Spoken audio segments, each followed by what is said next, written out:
തൃശൂർ വെടിക്കെട്ടുപുര ദുരന്തത്തിൽ വിറങ്ങലിച്ച നാട് 13 മരണം ഔദ്യോഗികമായി സ്ഥിരീകരിച്ചു. മരണസംഖ്യ ഇനിയും ഉയർന്നേക്കും. ഗുരുതരമായി പൊള്ളലേറ്റ 5 പേർ ചികിത്സയിൽ.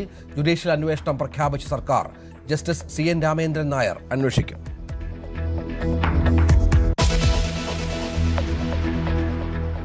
മരിച്ചവരുടെ കുടുംബത്തിന് 14 ലക്ഷം നഷ്ടപരിഹാരം. പരിക്കേറ്റവർക്ക് 2 ലക്ഷം ചികിത്സാ ചെലവ് സർക്കാർ ഏറ്റെടുക്കും.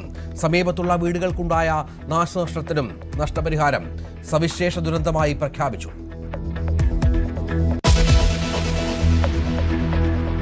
എത്ര പേർ അപകടത്തിൽപ്പെട്ടുവെന്ന് ഇനിയും വ്യക്തതയില്ല. സ്ഫോടന സമയത്ത് സ്ഥലത്തുണ്ടായിരുന്ന 34 പേരെന്ന് പോലീസ്. ഇതുവരെ മോർച്ചറിലെത്തിച്ചത് 9 മൃതദേഹങ്ങൾ. മോർച്ചറിലുള്ളത് 26 ശരീരഭാഗങ്ങൾ. ചിഹ്നിച്ചിതറിയ ശരീരഭാഗങ്ങൾ തിരിച്ചറിയുക ദുഷ്കരം. DNA പരിശോധനയ്ക്ക് നടപടി. നാളെയും തിരച്ചിൽ തുടരുമെന്ന് DGP. പൂരത്തിന് ഇക്കുറി ആഘോഷമില്ല. ചടങ്ങുകൾ മാത്രമായി പൂരം നടത്താൻ ദേവസ്വങ്ങൾ. ഏകപക്ഷീയമായി സർക്കാർ തീരുമാനമെടുക്കില്ലെന്ന് ദേവസ്വം മന്ത്രി. ദേവസ്വങ്ങളുടെ അഭിപ്രായം തേടും. സർക്കാർ പറയുന്നത് പോലെ തീരുമാനമെന്ന് തിരുവമ്പാടി പാറമേക്കാവ് ദേവസ്വങ്ങൾ. പൂരസംഘാടനം വീണ്ടും വിവാദത്തിൽ. അപകടം വരുത്തിവെച്ചതെന്ന് പ്രതിപക്ഷം. പടക്കശാലയ്ക്ക് ആവശ്യത്തിന് സുരക്ഷയൊരുക്കിയില്ലെന്ന് VD സതീശൻ. അപകടങ്ങളിൽ നിന്ന് പാഠം പഠിച്ചില്ലെന്ന് V മുരളീധരൻ. കരിയും കരിമരുന്നുമില്ലാതെ പൂരം നടത്തിക്കൂടെ? ദുരന്ത പശ്ചാത്തലത്തിൽ വീണ്ടും ചർച്ചകൾ സജീവം. മനുഷ്യജീവൻ പണയപ്പെടുത്തുന്ന വെടിക്കെട്ടുകൾ ഒഴിവാക്കണമെന്ന് R ശ്രീലേഖ.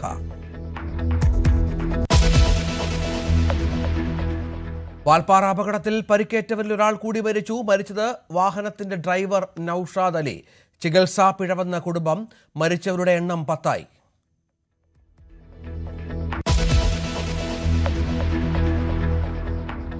പഹൽഗാം ഭീകരാക്രമണത്തിന് ഇന്ന് 1 വർഷം. കനത്ത സുരക്ഷയിൽ മേഖല. മരിച്ചവർക്ക് ആദരാഞ്ജലി അർപ്പിച്ച നേതാക്കൾ. ഭീകരവാദത്തിന്റെ ഒരു രൂപത്തിനു മുന്നിലും രാജ്യം തലകുനിക്കില്ലെന്ന് പ്രധാനമന്ത്രി.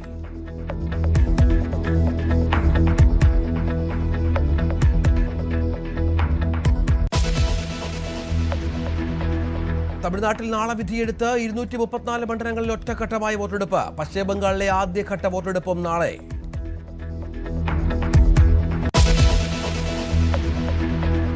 പ്രധാനമന്ത്രിക്കെതിരായ കോൺഗ്രസ് അധ്യക്ഷന്റെ പരാമർശത്തിൽ കടുപ്പിച്ച് BJP. കിരൺ റിജിജുവും നിർമ്മലാ സീതാരാമനും തെരഞ്ഞെടുപ്പ് കമ്മീഷന് പരാതി നൽകി. ഖാർഗെയുടെ വാക്കുകൾ പൗരന്മാരോടുള്ള അവഹേളനമെന്ന് BJP.